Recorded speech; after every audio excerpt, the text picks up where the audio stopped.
हरे कृष्णा। भक्तराज हनुमान की कथा अध्याय 2। मंगल भवनय मंगलहारी द्राहु सो दशरथ अजर बिहारी दीन दयाल विरज संभारी रघुनाथ मम संकट भारी श्री राम जय जय राम। सियापति रामचंद्र की जय। भक्तराज हनुमान की जय। उन दिनों बाली से भयभीत होकर सुग्रीव अपने मंत्रियों के साथ ऋषिमुख पर्वत पर रहते थे। हनुमान भी उन्हीं के साथ थे। सुग्रीव प्रायः डरते ही रहते थे कि कहीं बाली का भेजा हुआ कोई उसका मित्र आकर हम पर आक्रमण ना कर दे, क्योंकि साप के कारण बाली स्वयं वहां नहीं आ सकता था।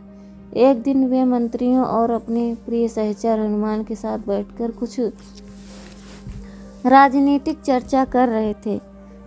एकाएक उनकी दृष्टि पंपासर की ओर चली गई। उन्होंने देखा कि वहां 2 सशस्त्र व्यक्ति खड़े हैं। उनका उद्देश्य तो ठीक नहीं जान पड़ता था, परंतु वे किसी की खोज में मालूम पड़ते थे। उनकी चाल ढाल उनका किसी की खोज में मालूम पड़ते थे।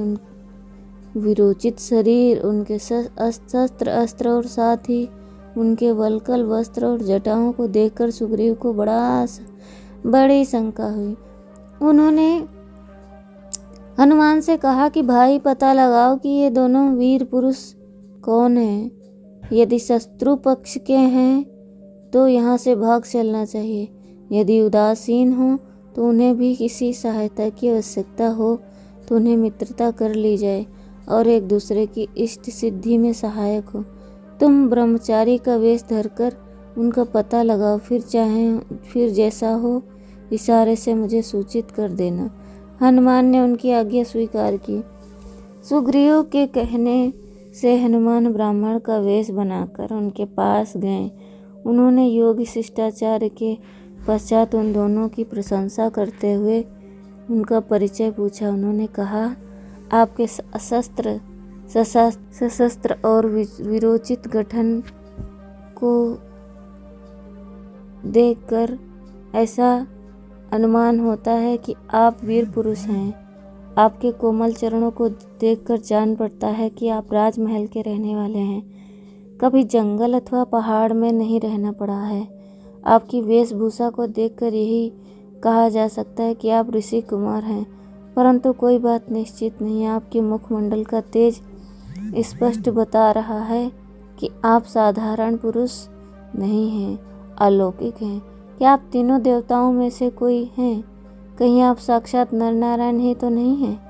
मेरे मन में बड़ी शंका हो रही है।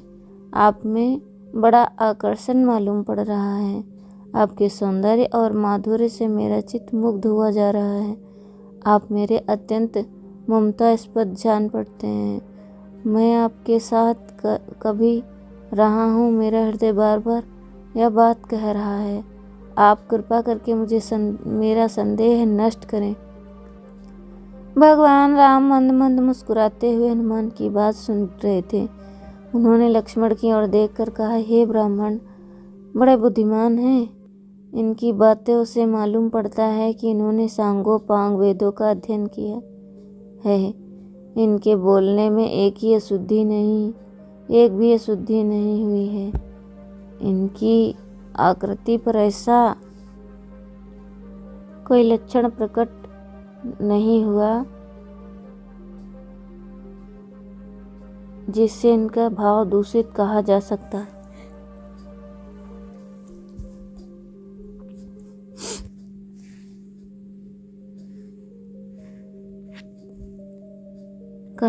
किसी राजा के मंत्री होने का योग्य है। इनकी उच्च शैली और नीतिमत्ता दोनों ही गंभीर तथा प्रभाव उत्पादक है।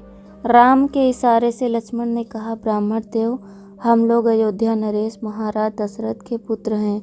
उनकी आज्ञा मानकर 14 वर्ष के लिए वन में आए हैं। यहाँ किसी राक्षस ने जनक नंदिनी सीता का अपहरण कर लिया है। हम लोग उन्हीं को ढूंढते हुए इधर घूम रहे हैं। अब तुम अपना परिचय दो। लक्ष्मण की बात समाप्त होते न होते हनुमान का रूप बदल गया। वे वानर के रूप में भगवान के चरणों में गिर पड़े। उस समय उनका हृदय कह रहा था कि मैं भगवान के सामने दूसरा वेश धारण करके आया हूँ। एक प्रकार से उनसे कपट किया। इसी से उन्होंने मुझसे बातचीत तक नहीं की। मैंने उन्हें नहीं पहचाना, इसीलिए उन्होंने भी मुझे नहीं पहचाना। मैंने उनका परिचय पूछा तो उन्होंने भी मुझसे परिचय पूछा। यह सब मेरी कूटनीति का फल है। मैं अपराधी हूँ। यह सोचते सोचते उनकी आंखों से आंसुओं की धारा बहने लगी। वे भगवान के चरणों से लौटने लगे। भगवान ने उन्हें बलात् उठाकर हृदय से लगाया। हनुमान ने कहा, प्रभु मैं पशु हूँ, साधारण जीव हूँ। मैं आपको भूल जाऊँ, मैं तो आपके सामने अपराध करूँ, यह स्वाभाविक है, परंतु आप मुझे कैसे भूल गए? मैं तो आपकी आज्ञा से सुग्रीव के पास रहकर बहुत दिनों से आपकी प्रतीक्षा कर रहा हूँ। सुग्रीव भी बड़े दुखी हैं। मैंने उन्हें आपका परिचय देकर ढांढस बंधा रखा है। उन्हें अब एकमात्र आपका ही भरोसा है। आप अब चलकर उन्हें स्वीकार कीजिए और उनकी विपत्ति टालकर उनसे सेवा लीजिए। हनुमान ने आनंद मग्न होकर दोनों भाइयों को अपने कंधे पर बिठा लिया और वे उन्हें सुग्रीव के पास ले गए। राम और सुग्रीव की मित्रता हुई। उन्होंने अग्नि को साक्षी बनाकर साख्य संबंध स्थापित किया। बाली मारा गया और सुग्रीव वानरों के राजा हुए। चौमासे में भगवान राम और लक्ष्मण प्रवर्षण गिरी पर निवास करते रहे। सुग्रीव भोग विलास में पड़कर राम का काम भूल गए, परंतु हनुमान कैसे भूलते। उन्होंने कई बार सुग्रीव को समझाने की चेष्टा की, किंतु सुग्रीव ने सुनी अनसुनी कर दी। वे अपने काम में लग गए। जब लक्ष्मण ने सुग्रीव को उपेक्षा करते देखा, तब वे बड़े क्रोधित हुए। वानर भालुओं की अपार सेना आ पहुंची। यह उद्योग देखकर लक्ष्मण सुग्रीव पर प्रसन्न हो गए। सुग्रीव भगवान राम के पास आए और उन्होंने अपने प्रमाद के लिए क्षमा मांगी। भगवान राम के सामने देश देशांतरों का वर्णन करके सुग्रीव सीता को ढूंढने के लिए वानरी सेना भेजने लगे। सीता के संबंध में इतना पता तो था ही कि रावण उन्हें दक्षिण दिशा में ले गया है, परंतु वानरों को सब और भेजने का अभिप्राय यह था कि वानर इकट्ठे किए जाएं तथा यदि रावण ने सीता को कहीं अन्यत्र रख दिया है तो उनका भी पता चल जाए। सुग्रीव ने शासन के शब्दों में कहा, जो एक महीने में निर्दिष्ट स्थानों को पता लगाकर नहीं लौटेगा, मैं उसे बड़ा कठोर दंड दूंगा। सबने निर्दिष्ट दिशाओं की यात्रा की। दक्षिण दिशा में ढूंढने का बड़ा ही महत्वपूर्ण था, इसलिए यह काम मुख्य वानरों को ही सौंपा गया। जामवन, हनुमान, अंगद, नल-नील आदि को बुलाकर उनके काम की गुरुता समझाई। उनके मन में उस समय यह भाव कि वीर अवश्य ही अपना काम पूरा करेंगे। विशेष करके हनुमान के लिए तो कोई काम असंभव है ही नहीं।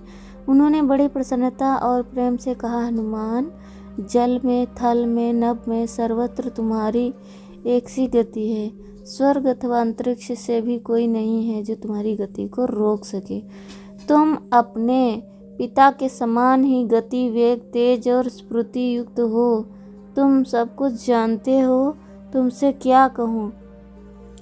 तुम्हारा काम केवल स्थानों में देख आना ही नहीं, बल्कि तुम्हारा काम सीता को पाना है। मेरा तुम पर पूर्ण विश्वास है कि तुम सीता का पता लगाकर ही लौटोगे।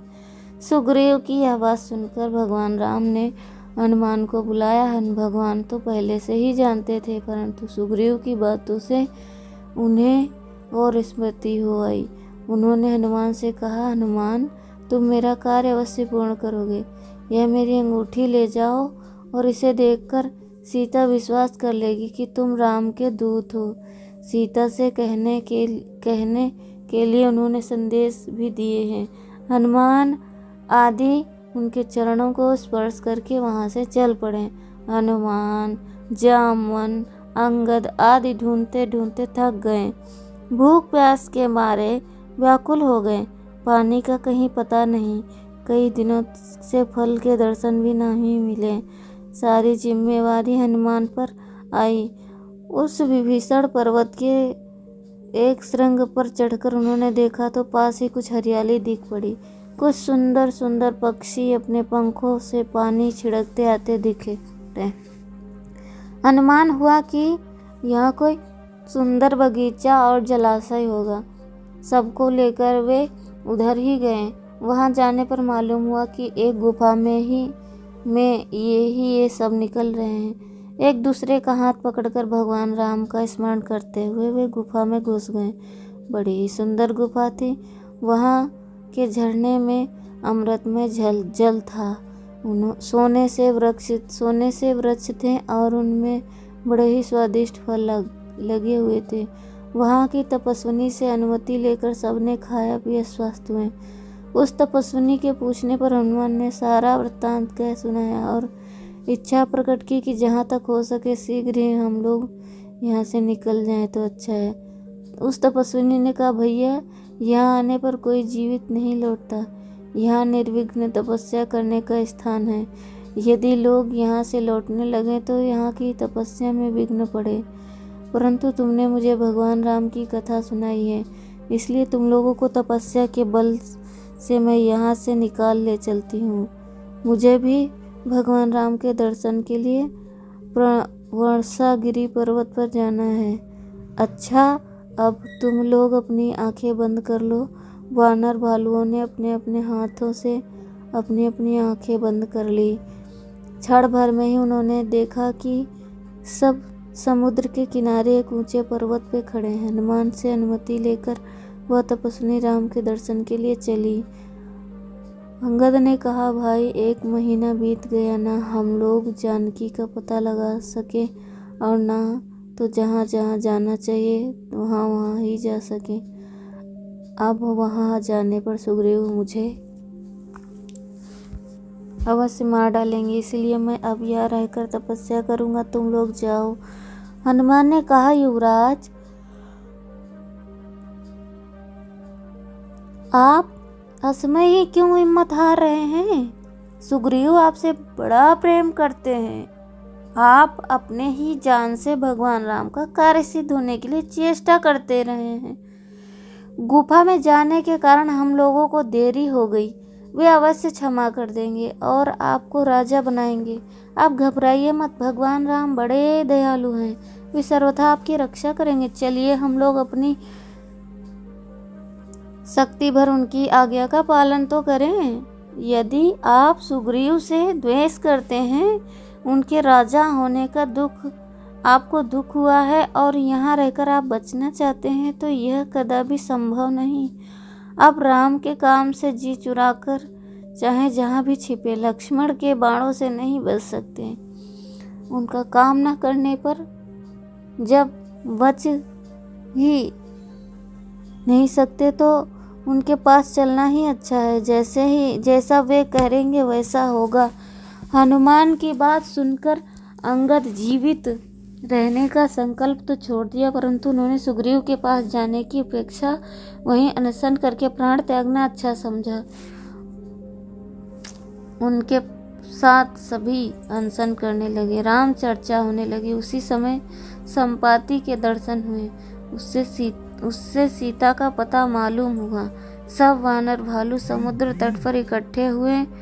कौन पार जा सकता है? सीता का पता लगाने के लिए इस विषय पर विचार होने लगा। अंगद के अत्यंत ओजस्वी बाण देने पर सब में अपनी शक्ति पृथक पृथक बताई और समुद्र पार जाने में असमर्थता प्रकट की। अंगद ने भी कहा, मैं किसी प्रकार पार तो जा सकता हूँ, परंतु लौट सकूंगा या नहीं, मुझमें इसमें कुछ संदेह है। जामवन ने उन्हें युवराज कहकर सम्मानित किया और उनको जाने का विरोध किया। उन्होंने स्वयं भी अपने वृद्धता के कारण जाने में लाचारी प्रकट की। अब तक हनुमान चुप थे। वे एक कोने में बैठे बैठे सबकी बातें सुन रहे थे। अंगद निराश हो गए। सीता का पता मिल जाने पर वानरों में जो प्रसन्नता आ गई उसका अब कहीं पता नहीं था। जामवन ने अंगद को संबोधन करके कहा, युवराज, निराश होने का कोई कारण नहीं। समुद्र पार जाने के लिए केवल बल की ही आवश्यकता नहीं, विशाल बुद्धि की भी आवश्यकता है। इस कार्य के लिए भगवान शंकर ने स्वयं अवतार धारण किया है। राक्षसों का संहार अवश्यंभावी है। उन्होंने हनुमान की ओर देखकर कहा, हनुमान, तुम चुपचाप कैसे बैठे हो? तुम्हारा जन्म ही राम के कार्य के लिए हुआ है। वायुनंदन, तुम अपने पिता के समान क्षण भर में ही समुद्र पार हो सकते हो। तुम्हारी बुद्धि अप्रतिम है। तुम विवेक और ज्ञान के निधान हो। तुम अपने अंदर इतना बल लेकर चुपचाप कैसे बैठे हो? जामवन ने हनुमान के जन्म, देवताओं के वरदान और ऋषियों की शाप की कथा कही तथा स्मरण कराया कि तुम जो चाहो वो कर सकते हो। हनुमान निरंतर भगवान के स्मरण में ही तन्मय रहते थे। उन्होंने अपने आप की अथवा अपने बल की स्मृति ही नहीं रहती। जामवन की बातें सुनकर ऐसा मालूम हुआ कि मुझ में अपार शक्ति है। मुझ पर भगवान की अनंत कृपा है और भगवान की सारी शक्तियाँ मेरी शक्ति हैं। उनका शरीर बढ़कर सुमेरु पर्वत सा हो गया।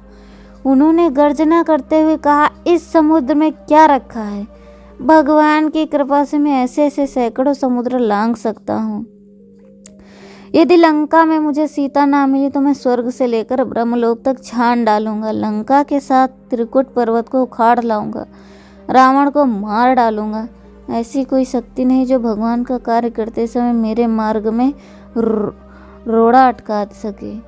हनुमान की गर्जना सुनकर संपूर्ण वानरी सेना हर्षनाद करने लगी। जामवन ने कहा, हनुमान, तुम सब कुछ कर सकते हो, परंतु इस समय सब करने की आवश्यकता नहीं है।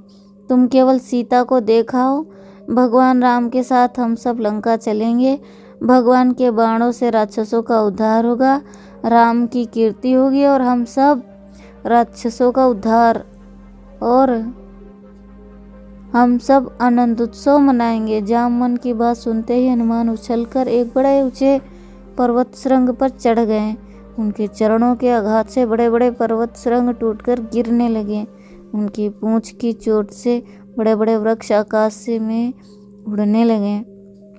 उनमें से टूटकर कुछ फूल हनुमान पर आकर गिर रहे थे, मानो वे उनकी पूजा कर रहे हों। देवताओं ने जय जयकार किया, ऋषियों ने शांति पाठ किया, वायु ने सहायता की। समुद्र पार जाने के लिए हनुमान छलांग उछल पड़े। उन्होंने भगवान को स्मरण करके वानरों को आश्वासन दिया कि मेरे मन में बड़ा उत्साह है, बड़ा हर्ष है। भगवान की असीम कृपा का अनुभव हो रहा है। मैं काम पूरा करके शीघ्र ही आऊँगा। तुम लोग घबराना मत।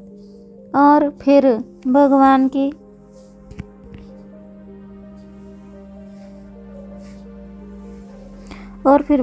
की कृपा हुई।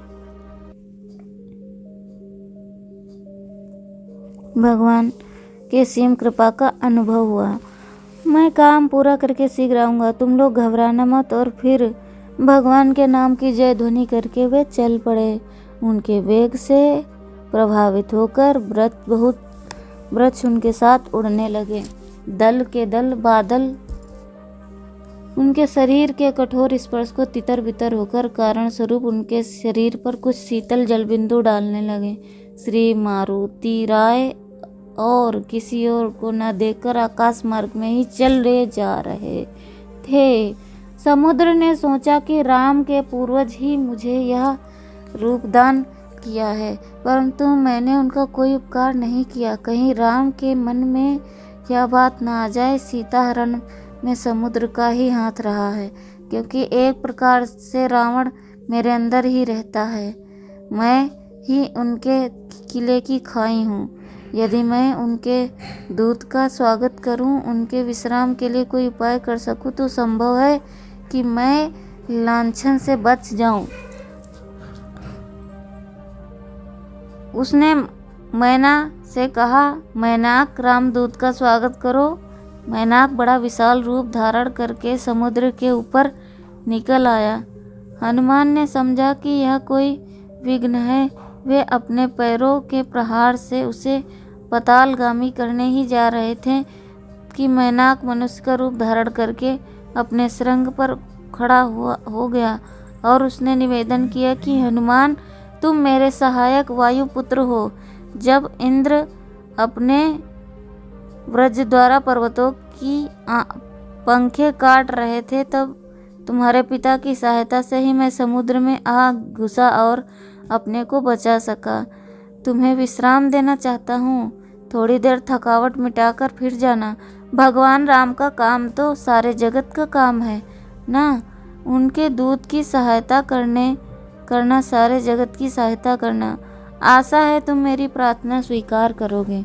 हनुमान ने बड़े प्रेम से अपने हाथों द्वारा मैनाक का स्पर्श किया और कहा, मैनाक, तुम मुझ पर बड़ा स्नेह रखते हो, तुम मेरे पिता के समान वंदनीय हो। मुझे तुम्हारी आज्ञा का पालन करना चाहिए, परंतु मैं इस समय राम के काम से जा रहा हूँ। मेरा हृदय उनके काम के लिए अशांत है। यदि मैं विश्राम करने के लिए अपना शरीर को रोक दूं, तो संभव है कि मेरा हृदय शरीर को छोड़कर लंका पहुंच जाए। इस समय मैं एक क्षण भी नहीं रुक सकता, मुझे क्षमा करो। हनुमान चलते चलते इतना कहकर आगे बढ़े। देवताओं ने सोचा कि हनुमान में बल तो है, विद्या की भी कई बार परीक्षा हो चुकी है, परंतु राक्षसों के बीच जाकर सकुशल लौट आने की बुद्धि इनमें है या नहीं, यह बात जान लेनी चाहिए। उन्होंने दक्ष पुत्री कश्यप पत्नी और नागमाता सुरसा को हनुमान की परीक्षा के लिए भेजा। वह आकर हनुमान के मार्ग में खड़ी हो गई और कहने लगी कि आज मुझे प्रारब्धवश भोजन मिला है, मैं पेट भर खाऊंगी। हनुमान ने पहले तो यही कहा कि राम का काम है, मुझे पहले कर लेने दो, तब खा जाना, मैं मृत्यु से नहीं डरता। परंतु जब उसने अस्वीकार कर दिया, तब हनुमान ने मुंह फैलाने को कहा। वह जितना ही मुंह फैलाती, हनुमान उसके दुगने हो जाते। जब उसने 100 योजन मुंह बना लिया, तब हनुमान छोटा सा रूप बनाकर उनके मुंह में घुसकर फिर बाहर निकल आए। हनुमान के बुद्धि कौशल को देखकर सुरसा बहुत प्रसन्न हुई और उसने सफलता का आशीर्वाद देकर विदा किया। राहु की माता सिंहिका का समुद्र में ही रहती थी। ऊपर उड़ने वाले की छाया जल में पड़ती तो वह छाया ही पकड़ लेती और उड़ने वाले विवश होकर जल में गिर पड़ते हैं। इस प्रकार वह उनको अनेकों का संहार कर चुकी थी। हनुमान ने के साथ भी उसने वही चाल चली। अपनी गति को रुकती देखकर हनुमान ने नीचे दृष्टि डाली और उस राक्षसी को पहचान लिया। भला वह हनुमान के सामने क्या ठहरती। वह हल्की सी चोट से ही उसका काम तमाम हो गया और हनुमान निर्विघ्न समुद्र के दूसरे तट पर पहुंच गए।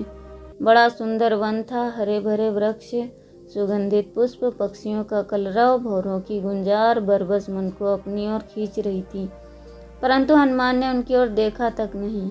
वे कूदकर पहाड़ के ऊंचे टीले पर चढ़ गए। उन्होंने निश्चय किया कि यह स्थान शिविर बनाने के योग्य है। वानरों के लिए यहाँ फल फूल की पर्याप्त है, मीठा जल भी है और सबसे बड़ी बात यह है कि यहाँ से पूरी लंका दिख रही है। हनुमान ने वहाँ से अनुमान करके निश्चय किया कि इसकी एक एक बात जान लेनी चाहिए। सीता को ढूंढने के साथ साथ यह काम कर लेना ही मेरा कर्तव्य है। इतने बड़े विशाल शरीर से लंका में जाना और वहाँ की प्रत्येक बात को गौर से देखना असंभव था। इसीलिए महावीर हनुमान ने मानो अड़िमा सिद्धि का प्रयोग करके अपने को छोटा सा बना लिया और भगवान का स्मरण करते हुए वे लंका के द्वार पर पहुँचे। लंका नगर की अधिष्ठात्री देवी लंकिनी ने संध्या के समय छिपकर उन्हें घूमते हुए देखा। उसे बड़ी शंका हुई। उसने हनुमान के पास आकर डांटा, क्या तुम चोरी करना चाहते हो? हनुमान ने एक हल्का सा घूंसा उसकी पीठ पर जमाया और वह खून उगलती हुई जमीन पर धम से गिर पड़ी। उसने अपने को संभाल कर कहा, जाओ, मैं तुम्हें पहचान गई। ब्रह्मा ने मुझे पहले ही बता दिया था कि जब वानर के मारने से तुम्हारी ऐसी दशा हो जाए तब जान लेना कि रावण का अंत आ गया। हनुमान ने अंदर प्रवेश किया। उन्होंने लंका में प्रवेश करने के राक्षसों के आहार विहार और शयनादि के स्थान को देखे। उनके अस्त्रागार, मंत्रणागृह, छावनी आदि भी देखी। सीता को ढूंढने के लिए उन्होंने राक्षस राज रावण के अंतपुर में भी बड़ी छानबीन की। मंदोदरी आदि स्त्रियों को भी देखा, परंतु सीता का कहीं पता न चला। वे चिंतित से हो गए। उनके मन में बड़ी ग्लानि हुई। वे सोचने लगे, कहीं मैं धर्म का उल्लंघन तो नहीं किया, पर स्त्रियों को देखना अधर्म है। मैंने अब तक कभी पाप नहीं किया, आज मुझसे बड़ा अन्याय हुआ। चिंता में पड़ गए। दूसरे ही क्षण उनके मन में दूसरी बात आई। उस समय भगवान के स्मरण से उनका चित्त स्वच्छ हो गया और वे निश्चय पर पहुंच सकें। उन्होंने सोचा कि मैंने स्त्रियों को देखा अवश्य, परंतु उन्हें बुरी दृष्टि से नहीं देखा, आवश्यकतावश देखा है और मेरे मन में तनिक भी विकार नहीं है। इंद्रियों की शुभ या अशुभ प्रवृत्ति मन ही कारण हुआ है, पर मेरा मन सुव्यवस्थित है। मैं सीता को कहीं और कहीं ढूंढता, स्त्री को हरियाणियों में तो ढूंढा नहीं जाता, स्त्रियों में ही ढूंढा जाता है। मैंने शुद्ध मन से ढूंढा है, इसीलिए मेरा कोई दोष नहीं है। हनुमान ने और स्थानों में ढूंढने का प्रयत्न किया। आगे बढ़ने पर उन्हें एक छोटा सा कुटीर मिला। उस कुटीर के भीतर जगह जगह पर राम नाम लिखे हुए थे, जो कि मड़ियों में जगमगाहट के कारण रात में स्पष्ट रूप से दिखाई दे रहे थे। हनुमान ने वहां जाकर देखा तो राम नाम की ध्वनि की विभीषण तुरंत बाहर निकल आए। दोनों भगवत भक्त परस्पर विभीषण के हृदय में गले लगे। दोनों के हृदय में आनंद से भर गए। हनुमान को विभीषण के हृदय में साक्षात भगवान दिख रहे थे और विभीषण हनुमान को मानो साक्षात भगवान ही समझ रहे थे। परिचय हुआ। हनुमान के पास कहने के लिए अपनी बात तो थी ही क्या। उन्होंने अपने दयालु प्रभु के पावन चरित्र और सीता हरण का प्रसंग सुनाकर अपने को आने का कारण बताया। विभीषण ने कहा, प्यारे हनुमान, मैं यहाँ वैसी ही सतर्कता और कठिनता से रहता हूँ जैसे दांत के बीच बेचारी जीव रहती है। प्रभु मुझ अनाथ को भी कभी अपनाएंगे? मेरी जाति तमोगुणी है, मुझसे कुछ साधक बनता नहीं, भगवान के चरणों में प्रेम है नहीं। मैं कैसे आशा करूं कि मुझे भगवान मिलेंगे? परंतु अब तुम्हें देखकर मेरे मन में निश्चय हो रहा है, क्योंकि भगवत कृपा के बिना उनके कृपा पात्र संतों का दर्शन नहीं होता है। भगवान की कृपा से ही तुमने घर आकर मुझे दर्शन दिए। निश्चय ही संत दर्शन भगवान बड़े ही दयालु हैं। वे सर्वदा से दीन जनों पर कृपा करते आए हैं। तुम जो अपनी बात कहते हो, भला मैं ही कौन सा कुलीन हूँ, वानर, चंचल और साधनहीन। दूसरों की भलाई तो मुझसे दूर रही। यदि प्रातःकाल मेरा नाम ले लो तो उसे दिन भर भोजन न मिले। सखा विभीषण, मैं इतना अधम हूँ, फिर भी मुझ पर भगवान ने मुझ पर कृपा की है। जो ऐसे स्वामी को जानकर भी नहीं भजते, संसार में भटकते रहते हैं, वे दुखी क्यों ना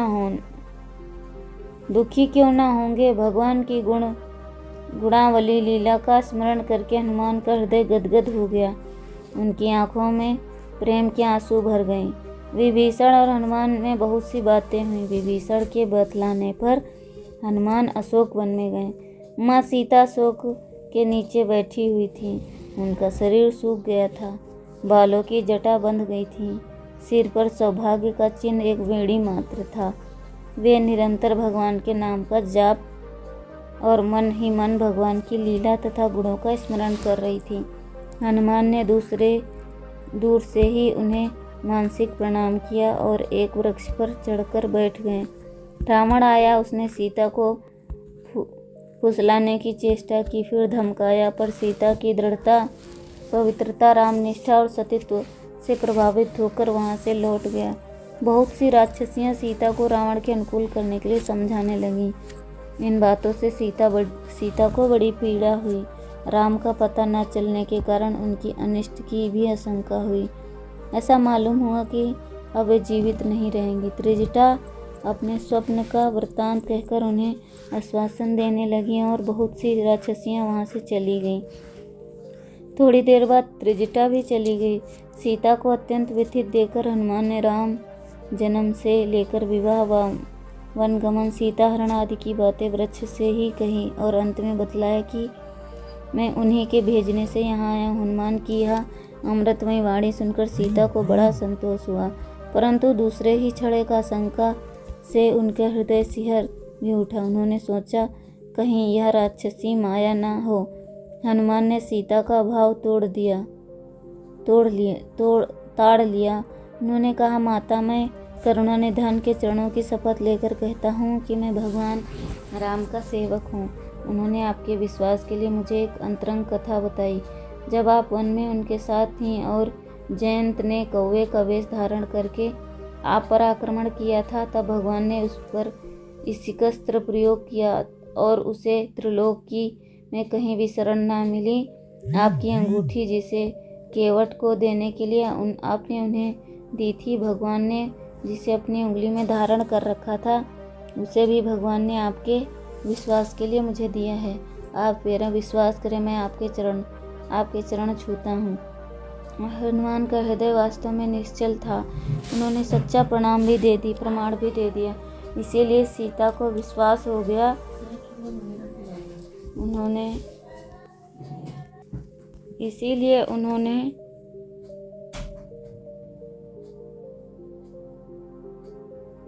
हनुमान को नीचे बुलाया और अंगूठी लेकर वे आनंद मग्न हो गईं।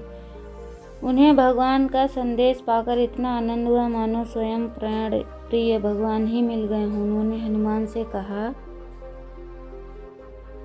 हनुमान, आज तुमने मेरा बड़ा उपकार किया है। यदि मैं यह समझकर कि भगवान मुझे भूल गए अथवा उनका कोई अनिष्ट हो गया मर जाती, तो यह बात सुनकर उन्हें कितना कष्ट होता। मेरे कारण वे दुखी होते। हनुमान, क्या वे कभी मेरा स्मरण करते हैं? क्या मैं उन्हें कभी देख पाऊंगी?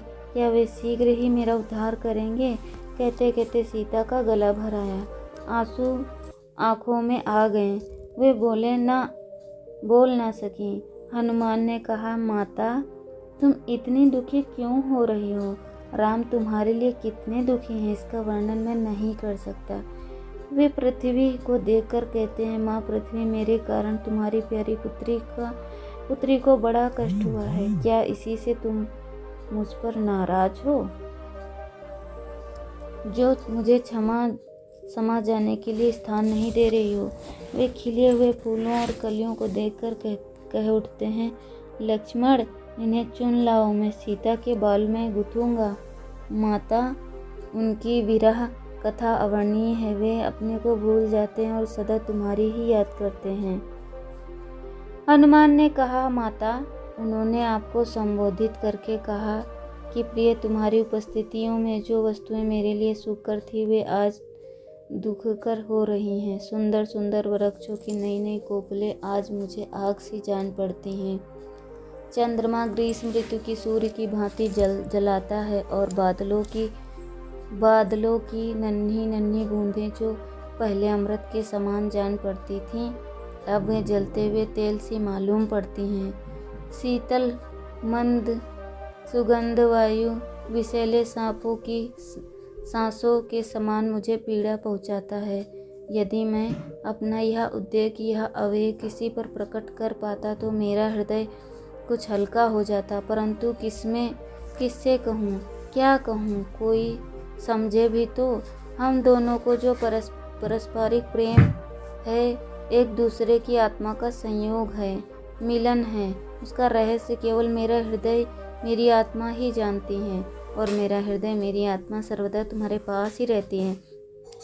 एक क्षण के लिए मैं तुमसे बिछुड़ती नहीं, तुमसे अलग होती नहीं। क्या इतने से हमारे अनिर्वचनीय प्रेम की व्याख्या हो जाती? मैं तो कहूँगा कदापि नहीं, परंतु और कहा ही क्या जा सकता है।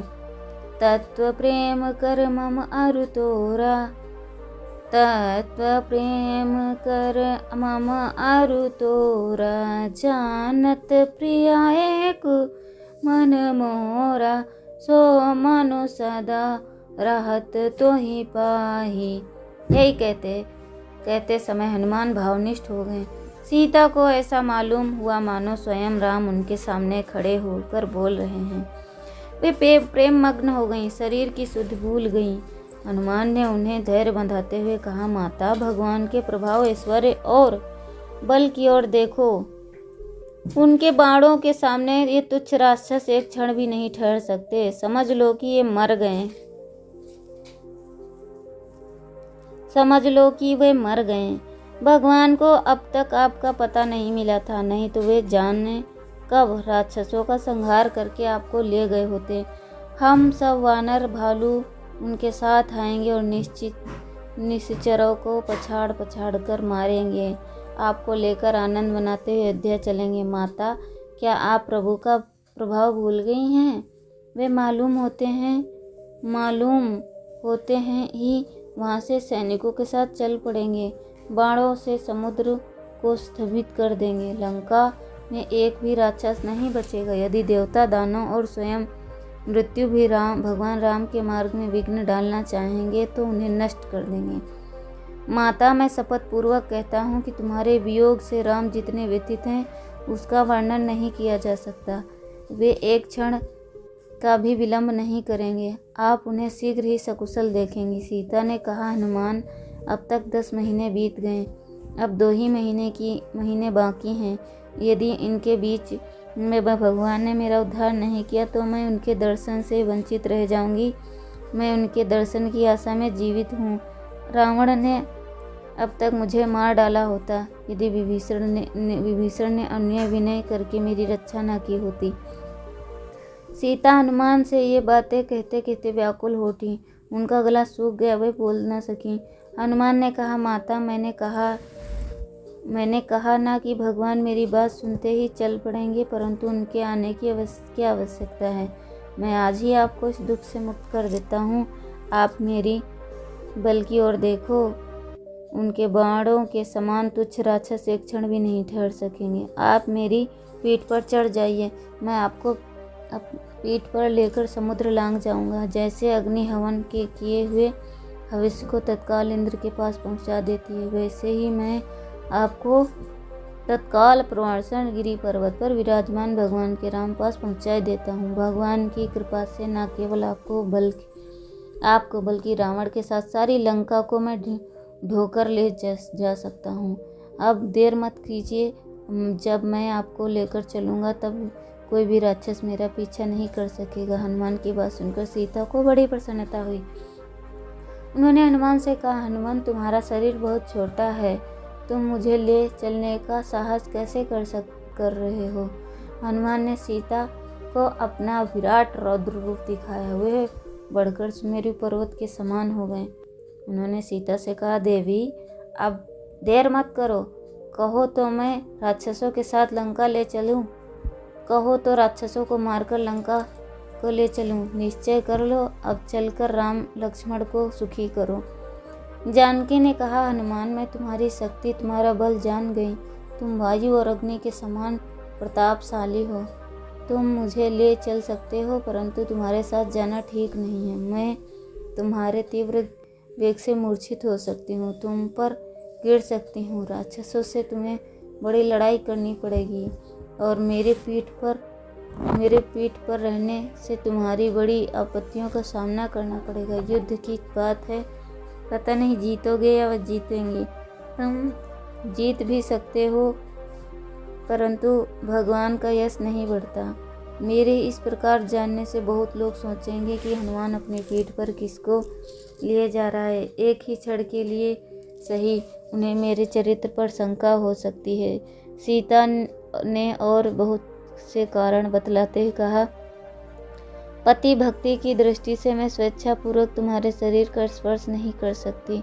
रावण ने मेरा शरीर छू लिया था, वह तो व्यवस्था की बात थी, मैं असमर्थ भी क्या करती थी। जब राम यहाँ आकर राक्षसों के साथ रावण को मारेंगे तब मैं उनके साथ चलूँगी और यही उनके योग्य होगा। हनुमान ने सीता की बातों को सम्मान किया, उनकी प्रशंसा की। सीता ने कहा, बेटा तुम्हारी भक्ति, भगवान पर विश्वास और तुम्हारा बल पौरुष देखकर मुझे बड़ा संतोष हुआ। मैं तुम्हें आशीर्वाद देते हूँ कि तुम बड़े बलवान, शीलवान, अमर, अजर और गुणी हो जाओ। भगवान सदा तुम पर स्नेह रखें। भ्रतु भक्ति पर पुरस्कृत्य रामादनस्य वानरानाहं स्पृष्टुव स्वतो गात्रीमिच्छयं वानरोत्तमं यद्येहं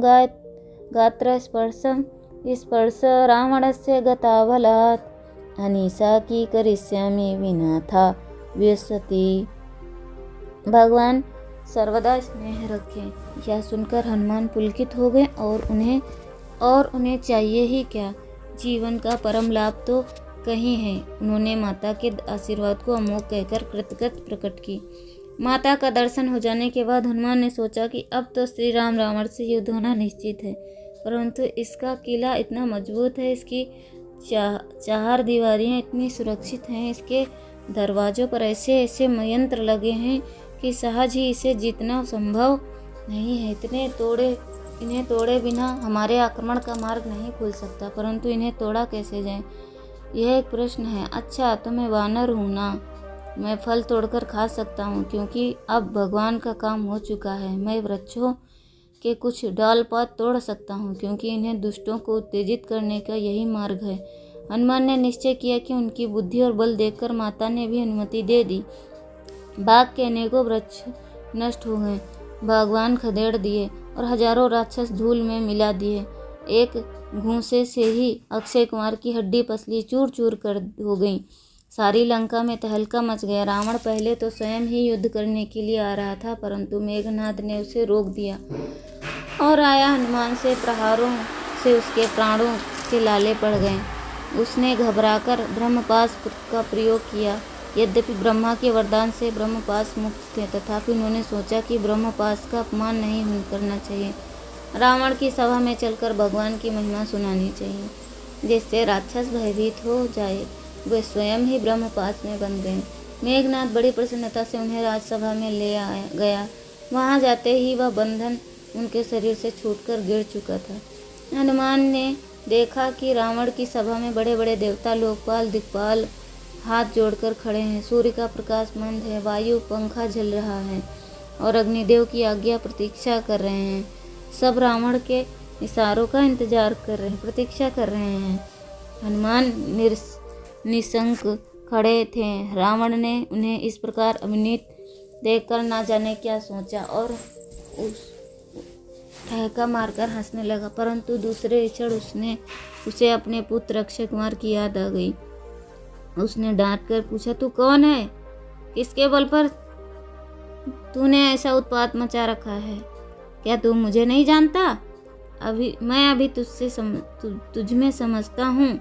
हनुमान ने बड़े ही गंभीर स्वर से कहा, रावण जो संपूर्ण प्रकृति के आश्रय में है, जिनके रोम रोम में कोटि कोटि ब्रह्मांड प्रतिक्षण पैदा होते हैं और नष्ट हो रहते हैं, जिनकी भक्ति शक्ति से ब्रह्मा विष्णु महेश अपना काम करते हैं, जिनके कृपालेश से शेषनाग पृथ्वी को धारण करने में समर्थ होते हैं, जो तुम्हारे जैसे राक्षसों को दंड देने के लिए ही अवतीर्ण हुए हैं। मैं उन भगवान राम का दूत हूँ। क्या तुम उन्हें नहीं जानते? जनक के धनुष युग में जो धनुष तुमसे हिल तक ना सका, उसे तिनके की भांति तोड़ देने वाले को तुम भूल गए? खरदूषण और त्रिशरा को 14,000 सेना के साथ अकेले वन मारने वाले को तुम नहीं जानते? तुम अपनी कोख में साथ अकेले मारने वाले तुम ही जानते हो। तुम अपनी कांख में दबा रखने वाले बाली को, जिन्होंने एक ही बाण से मार डाला, उनको तुम नहीं जानते? रावण, तुम उन्हें भूल सकते हो परंतु तुम उनको नहीं भूल सकते, जिनकी अनुपस्थिति में वेश बदलकर धोखा देकर जिनकी धर्म पत्नी को तुम चुरा लाए हो। उन्हें भूलकर भी तुम नहीं बच सकते। मैं उन्हीं का दूत हूँ, मुझे अच्छी तरह पहचान लो। अब देर नहीं है, उनके बाणों से लंका वीरान हो जाएगी। इन तुम्हारे सभासदों का नाम निशान तक नहीं रहेगा। हनुमान की निर्भीक वाणी सुनकर राक्षस कांपने लगे। उनके मन में यह भय बैठ गया कि जिसके कारण वे युद्ध भी वीरता के साथ राम का सामना नहीं कर सकते। देवता लोग मन ही मन प्रसन्न हो गए। रावण ने हनुमान की बातों की अपेक्षा की। हनुमान ने पुनः कहा, भूख लगने पर फल खाकर मेरी कोई अपराध नहीं किया।